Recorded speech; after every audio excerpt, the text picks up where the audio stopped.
There are about 102,465 flights every day, and more than 3 million people travel by plane daily. Even though flying is the safest mode of travel, 1 in 3 Americans are afraid of flying. When Americans are asked to estimate the odds of dying from certain causes, tornadoes, asthma, etc., their estimations were surprisingly skewed compared to the actual numbers. But why? Why are tornadoes vastly overestimated while drowning is shockingly underestimated? Well, the answer is media coverage.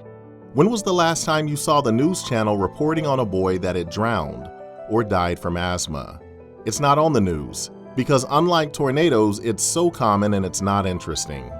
It's very easy for us to remember a news story or a news article where a tornado has devastated an entire area, whereas drowning or asthma deaths don't get much coverage, and as a result, we underestimate their likelihood of killing us. This is also the reason why we fear snakes or spiders and not cars.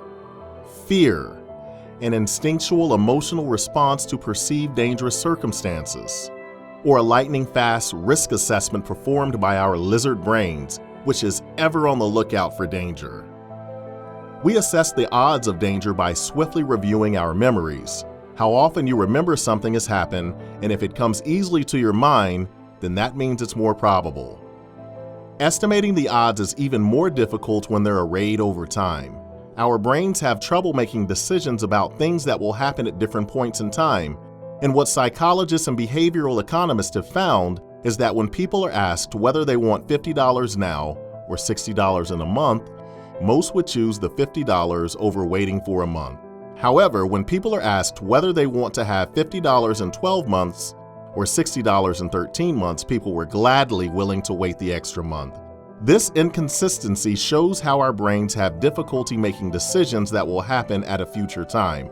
As in both examples, the waiting period is the same, and $10 is either worth waiting for a month or it isn't. The reason for this is that our brains were evolved for a very different world than the one in which we're living.